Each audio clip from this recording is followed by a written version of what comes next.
Well, it's close to, it's about 10 to 7 now, so I'd like to open it up to the floor for questions. If anyone would like to ask a question, I guess I'll just point to you and you can stand up and shout it out.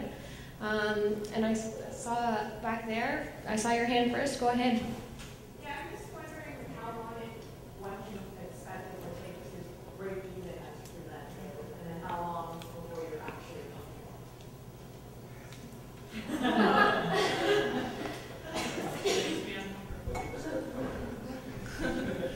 I was just noticing how my spine was sticking into the back of my chair as you're asking that question. No, it's not comfortable yet.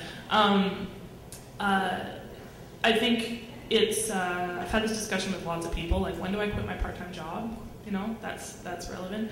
And I do think that it's really good for at least the first 6 months to have, you know, have some kind of backup, whether that's a partner or a credit card or some savings or whatever it is, to allow you to spend 6 months just focusing on it full time.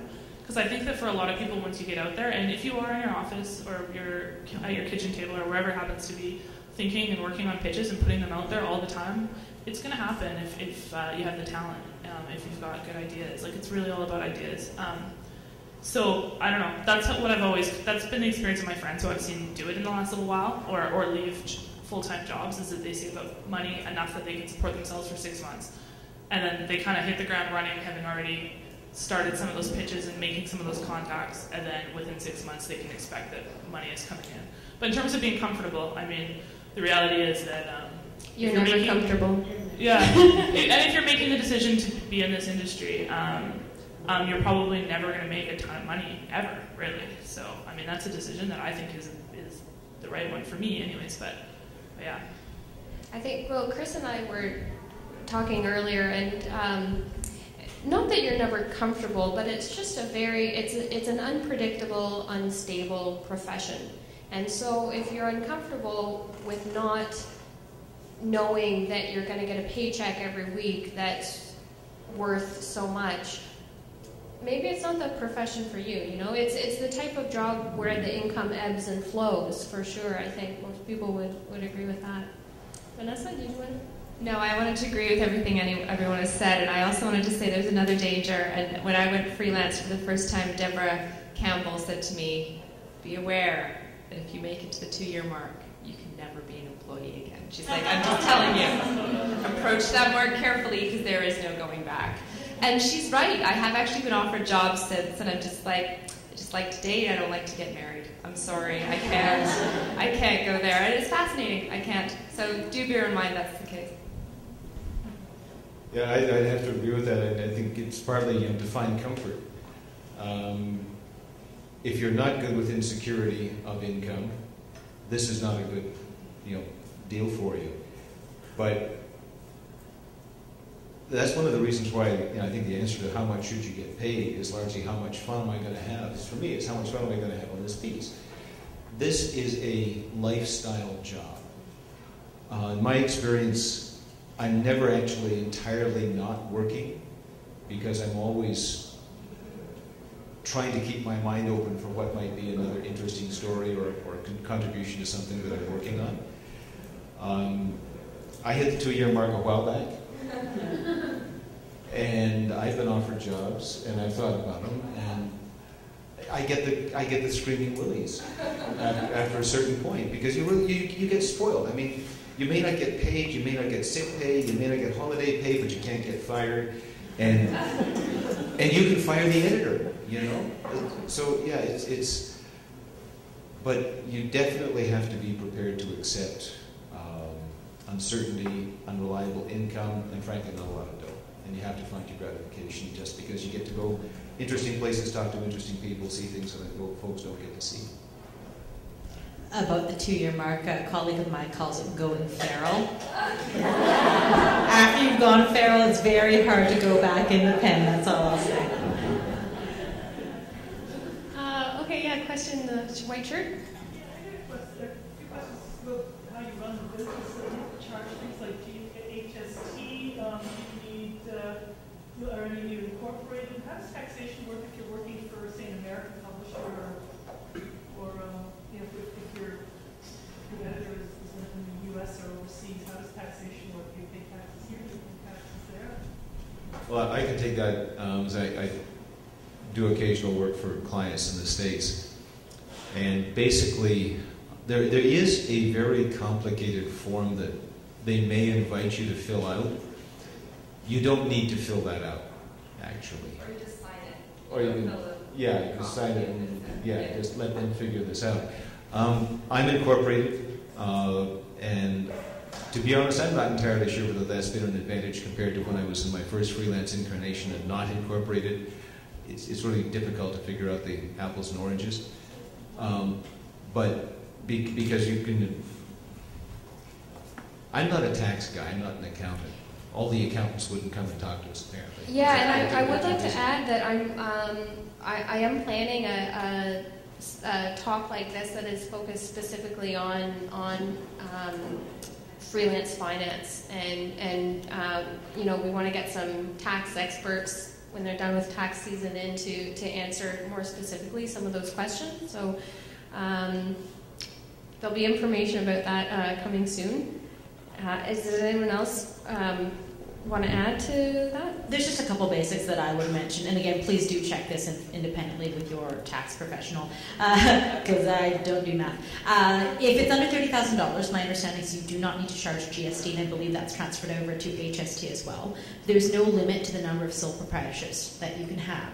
So for instance, if you can define that 2 or 3 different areas of your work are quite different, like let's say you want to separate it off copywriting versus magazine writing versus TV appearances, you could separate those off into 3. Again, run this by your tax professional. But don't be afraid of having like a GST number.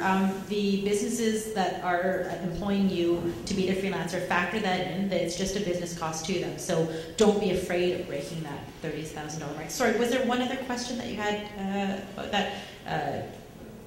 You said taxation, the structure. Sorry? Oh, the state. Right. So you've got different options about that, about how you transfer the currency into Canadian, which is presumably where you reside. You can choose to keep it in American dollars, but what's most important is when you transfer it over, make sure you've got some sort of record of what the currency exchange was that day, so that translates directly into a Canadian dollar figure that the Revenue Canada person can look at, like, okay, so you made $53.72. And it's just straightforward for them. I find the advice I've been given is just make it as straightforward as possible for Revenue Canada, and then they're less likely to dig into your stack of stuff. Questions? Yep. A question about internships. So when I was a university student, the teachers were like, get as many internships as you can. And I always thought that, well, you do enough internships to get a part-time job. And that never really materialized.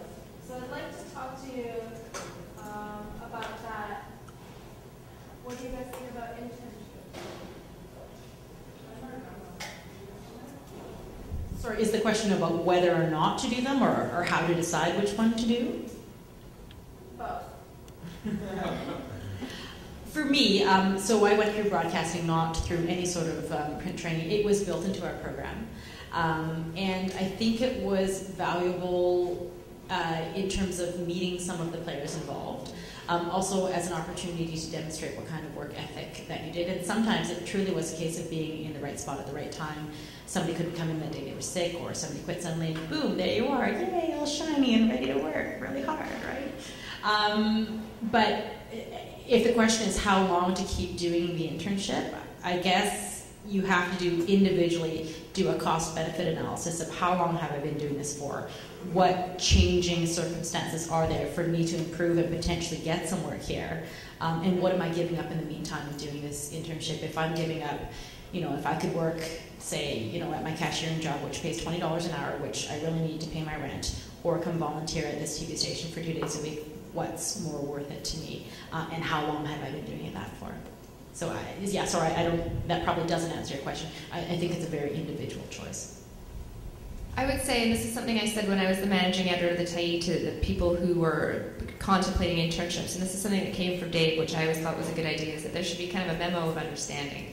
So I think it's really good to position yourself as a solution. So when you're coming in as an intern, you offer a wide variety of things, and you say, these are all the things I'm willing to do, or whatever else, let's negotiate what you need me to do, and I want to do those things. Even if it's filing, whatever the things are that need doing, let's negotiate and I'll do them. And this is a list of some of the things I would like. There are too many things on this list maybe, but I would just really like to hear from you what's possible from your end. Like, I'd really like to write one meaty feature and have it edited. Or, I would really like you to introduce me to 2 other editors because I don't know any. Or, I would really like to be able to do one piece that has a multimedia component. I'll produce it myself, can you run it? Whatever the things are that you want to be able to leave those 3 or 6 months with, I think it's important to surface them and to be to be flexible about them. But otherwise, you can easily get to the end of the 3 months. You've done a bunch of stuff that doesn't really help you. You're walking away without what you want. You've got no money, and you feel probably even a little bit resentful. And I've definitely spoken to a lot of interns who are kind of serial interns. They've done one after the other. They've been to lots of magazines and TV stations, whatever. They still don't have any sort of body of clips or body of work. They don't really know where they want to go next. So I think clarity is the real key. And going into it so that you're clear and the organization is clear on what you're each going to get over the next 3 months. And for you, you're going somewhere good with it that makes up for the fact that you weren't getting money and you're working, at a grocery store in the evenings. Okay, well, I think that about wraps it up. Sorry. Go ahead. I was wondering what you would suggest to use as a tool to kind of get your name into the industry if you don't necessarily have a degree, you don't necessarily have credits in, mainstream media, but you do have a bit of a body of work. Like what would be the best tools, like a blog or social media or pitching coming up that, like how do you impress an editor if you're essentially a bit of a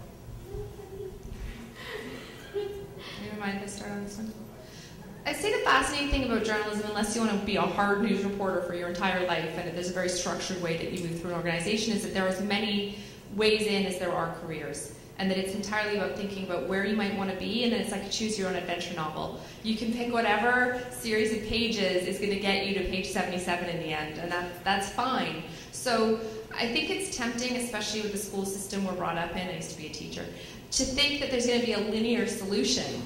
You graduate from grade 12, you got these options, you take this degree, you get this internship, but I don't think it works like that. I think it works about starting with a range of places you'd like to be and working backwards, and there's so many options, so it's worth talking to people. It might be that you get onto a blog, and it's a blog with pretty high traffic, and you get higher traffic by doing good social media for your post, and then someone else sees it and you get on, I don't know, some big blog.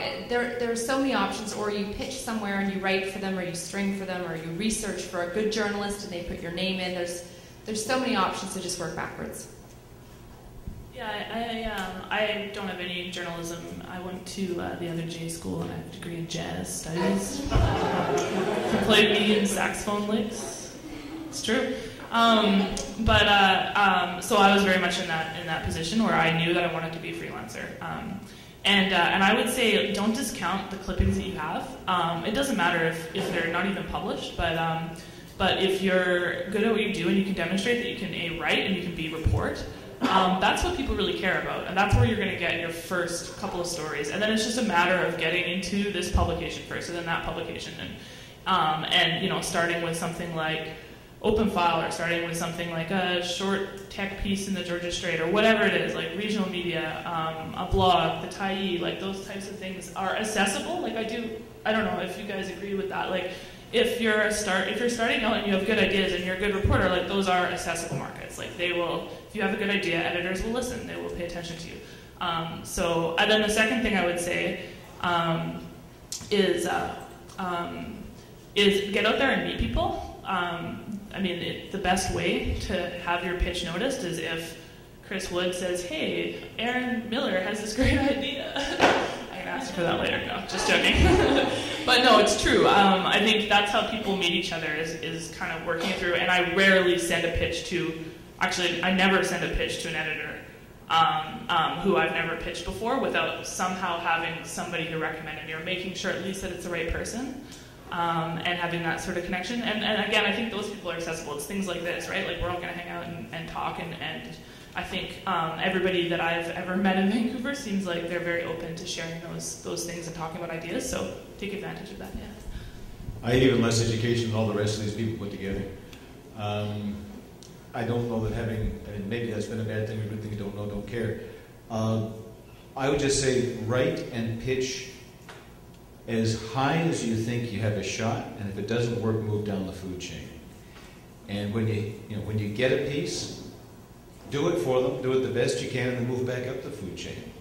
Because really, that at the end of the day, I don't think editors, publishers really care whether you have a degree or have learned anything out there in bookland. They care whether the piece they got from you is good for them at the right price. And if you can demonstrate that from something that was just a bit lower down in the food chain, you will keep moving up the food chain. I was just quickly going to say, you sort of listed all these different things where you thought people might not want to hire you. So when an editor says to you, why should I hire you ahead of all these other people who have all this school and whatever, bring something to the table. You want a piece about dance? Well, I was a ballet dancer for 18 years. Or you want a piece about MMA? Well, I'm 3/4 of the way to my black belt in jiu-jitsu. Know something that you have that other people don't have that's unique to you that you can sell. And I think that this goes back to the niche thing that you were asking about. If you know tons about, something specific about Indonesian gamelan, sell that. If you know something super specific about, wind turbine dynamics, awesome, sell it. Just know what you've got to bring to the table. And I think that's really important in terms of the confidence factor.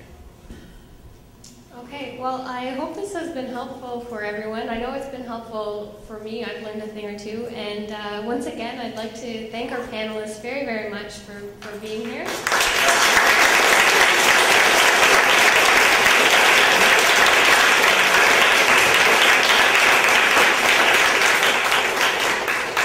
So I was told that we'd be able to project the hockey game on a big screen in here. I'm going to double check and see if that's possible. That's true. That's true. Oh, fantastic. Great.